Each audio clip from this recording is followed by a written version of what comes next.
मैंने कई मौकों पर कहा जब आपसे बातचीत हुई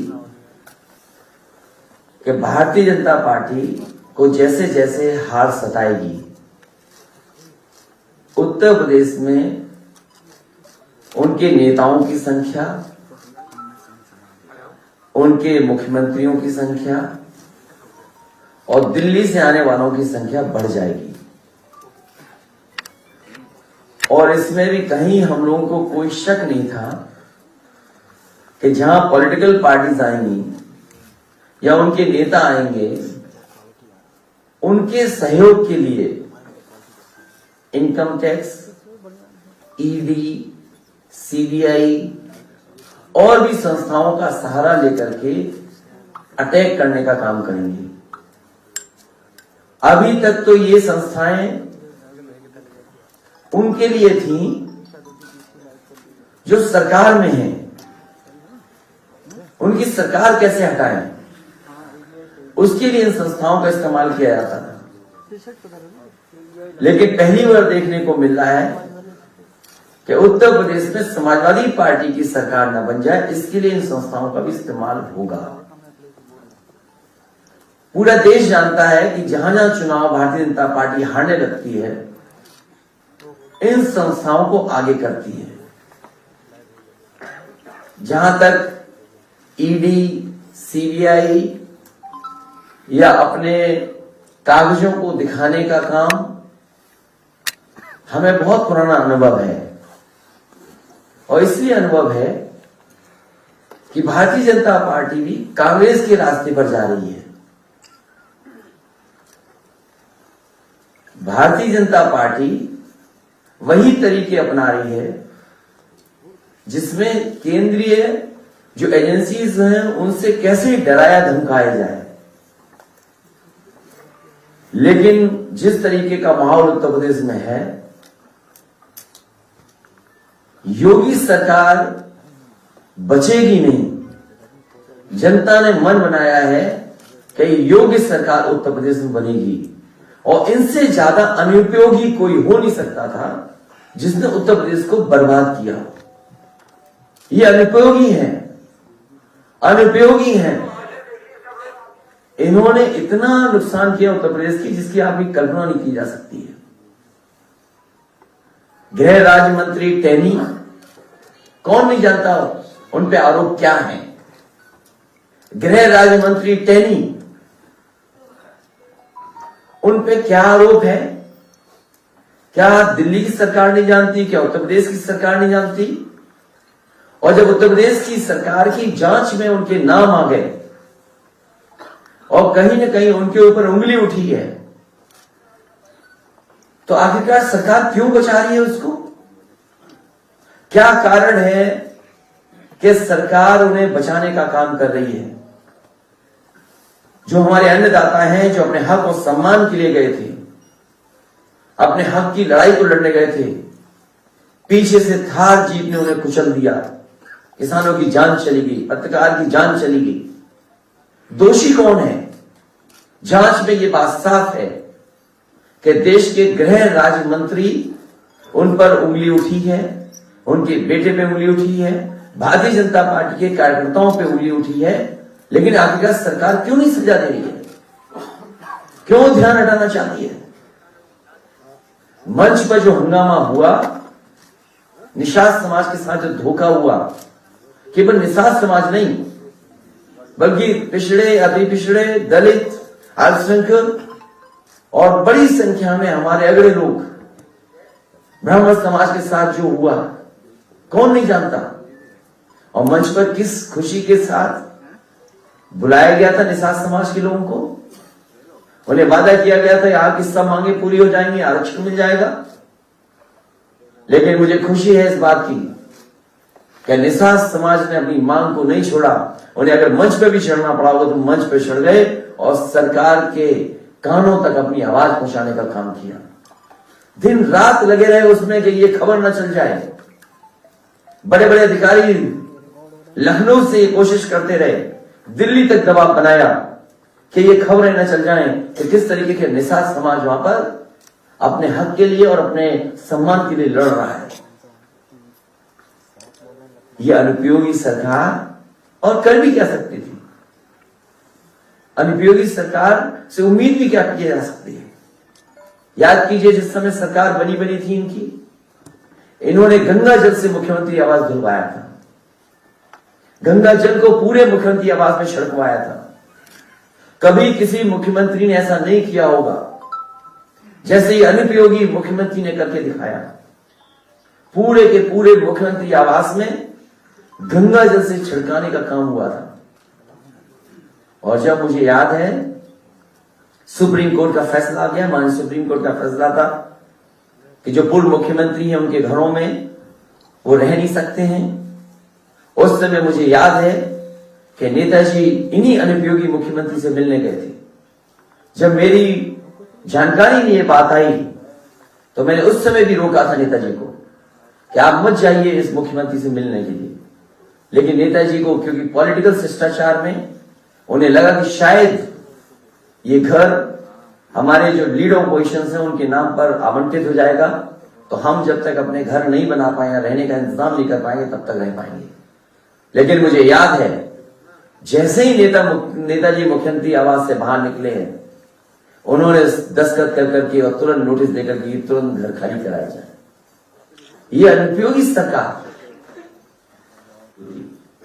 और इसीलिए उत्तर प्रदेश के अनुपयोगी मुख्यमंत्री जी, उन्होंने डुबकी नहीं ली, क्योंकि वो जानते हैं जो नदी हिंडन है वो गंदी है, जो नदी गोमती है वो गंदी है, यमुना नदी गंदी है, और जितनी भी सहायक नदियां जो जुड़ रही गंगा में, उन गंगा की नदियों में किसी की सफाई नहीं की गई। मां गंगा के नाम पर जितना पैसा आया, इस भारतीय जनता पार्टी की सरकार ने लूटने का काम किया। कौन भूल जाएगा गोरखपुर की वो दुकानें टूटना। मुख्यमंत्री ने, अनुपयोगी मुख्यमंत्री ने अपनी दुकानों पर बुलडोजर चलाया। कागजों में कब सरकारी रोड इनकी दुकान बन गई और उसका मुआवजा उठा लिया। नई सड़क बना ली, नया कॉम्प्लेक्स बना रहे हैं, और मुआवजा कितना उठाया सरकार ने? कम से कम सरकार को बताना चाहिए कि अनुपयोगी मुख्यमंत्री ने अपनी दुकानें तोड़ करके, जो कभी सरकारी जमीन पे बनी थी, उस जमीन को कागजों पे इधर उधर कर करके कितना मुआवजा मुख्यमंत्री अनुपयोगी ने उठाया है। और यही नहीं, जो यूनिवर्सिटी बनी है वो कभी तालाब था, वेटलैंड थी। आखिरकार किस कानून के अंदर लोगों पर दबाव बना करके वो पूरी वेटलैंड की जमीन, पूरी तालाब की जमीन को अपनी यूनिवर्सिटी में कब्जा कर लिया। इसलिए मुख्यमंत्री अनुपयोगी, याद रखें, सरकार जाने वाली है। और ये जो हथकंडे अपनाए जा रहे हैं, ये तब अपनाए जा रहे हैं कि जब उन्हें पूरा भरोसा हो गया कि सरकार जा रही है उनकी। ये वापस नहीं लौट रहे हैं। ये सोचते हैं कि समाजवादी विजय तक रुक जाएगा। आपने छापा मार करके ये बता दिया है कि आने वाले समय में समाजवादी लोग ही आ रहे हैं। उत्तर प्रदेश की जनता आपको हटाने जा रही है। हम लोग तो केवल एक माध्यम है, लेकिन उत्तर प्रदेश की जनता ने तय कर लिया है कि उत्तर प्रदेश से अनुपयोगी सरकार हटाई जाएगी। और अनुपयोगी सरकार की एक घटना नहीं है, एक किस्सा नहीं है, एक जगह का नहीं है। लखीमपुर जैसी घटना कोई सोच नहीं सकता था, इन्हीं अनुपयोगी मुख्यमंत्री के कार्यकाल में हुए हैं। हाथरस की बेटी का अपमान और पेट्रोल डाल करके जलवा देना, यह अनुपयोगी सरकार का काम है। 69,000 शिक्षक भर्ती के नौजवान दर दर भटक रहे हैं, लाठी खा रहे हैं, अपमानित हो रहे हैं। अगर उनका आरक्षण कोई छीन रहा है तो ये अनुपयोगी सरकार है। कोई परीक्षा बिना लीक हुए नहीं परीक्षा हो पाई, पेपर रद्द हुए हैं, जो नौजवानों को नौकरी न दे पाए, रोजगार न दे पाए। वो अनुपयोगी सरकार है जो टीटी, बीएड और बीपीएड के नौजवानों को बेरोजगार रख रही हो। अनुपयोगी सरकार वो है जिन्होंने वादा किया 70 लाख नौकरी देने का, लेकिन झूठे विज्ञापन दिखा करके लोगों को गुमराह करने का काम कर रही है। वो कौन भूल जाएगा अनुपयोगी सरकार के मुख्यमंत्री अनुपयोगी के गृह जनपद। इसलिए ये जितनी भी कार्रवाई हो रही है, राजीव राय जी हमारे बगल में बैठे हैं, इनके जहां जहां स्थान है वहां इनकम टैक्स के लोग पहुंचे हैं। अगर कहीं कोई पता मिल गया हुआ वहां पहुंच गए हैं। अब सुनने में आया है कि एक बड़े नाथ संप्रदाय के साधु थे कर्नाटक के, हमारी पढ़ाई और उनकी पढ़ाई बराबर की थी। हमें नहीं पता था कि कभी नाथ संप्रदाय के इन दो गुटों में झगड़ा था किसी जमाने में, मठ को कब्जा करने को लेकर के। वो तो कभी हमसे मिल गए होंगे, किसी एक साधारण व्यक्ति ने मिला दिया होगा मुझे। उस साधारण आदमी के यहां इनकम टैक्स बेंगलोर में पहुंच गई टीम। एक हमारी पार्टी का काम व्हाट्सएप का कर रहा है। अरे व्हाट्सएप पे तुमने कितना झूठ फैलाया है भारतीय जनता पार्टी वाले लोग। तुमने गाय कटी दिखाई, तुमने मुसलमान भाइयों के खिलाफ जाने कितनी खून की तस्वीरें डाल करके व्हाट्सएप पे चलाई हैं। तुमसे बड़ी व्हाट्सएप की यूनिवर्सिटी कोई नहीं चला रहा। ये केवल व्हाट्सएप का काम करना चाहता था। उसे तो अभी पैसा ही नहीं भुगतान हुआ, क्योंकि हम लोग टेक्नोलॉजी समझते हैं, चीजें समझते हैं कि टेक्नोलॉजी क्या है। लेकिन अनुपयोगी मुख्यमंत्री टेक्नोलॉजी नहीं जानता। और हमारे बगल में लीडर पोजीशन बैठे हैं, वो जानते हैं अगर कंप्यूटर दिखा दोगे अनुपयोगी मुख्यमंत्री को तो हो सकता है डर जाए, भाग जाए देख करके। और अगर अगली बार आपको कुछ डराना हो अनुपयोगी मुख्यमंत्री को तो अपने हाथ में लैपटॉप ले जाना है, स्मार्टफोन के अंदर चला के दिखा दो। अगर न प्रेस कॉन्फ्रेंस छोड़ कर भाग जाए तो बताना मुझको। तो उसके यहां इनकम टैक्स, यहां पर आप लोगों का, हम लोगों का साफ सफाई का, कार्यालय के इंतजाम को देखने वाला। और फिर ओएसडी कैसे बनाए जाते हैं आपको पता है, जो भी सहयोगी मुख्यमंत्री का होता है उसको बना दिया जाता है ओएसडी। उसके घर पे छापा, टाइल्स तोड़ दी गई, बिस्तर फाड़ दिया गया, सोफा फाड़ा है। अभी पुलिस बैठी है वहां पर।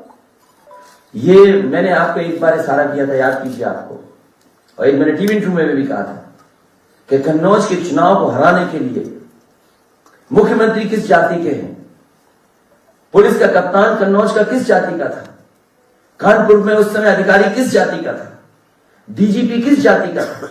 ये चारों मुख्यमंत्री आवास में बैठ करके साजिश कर करके कन्नौज का चुनाव हराने का काम किया था।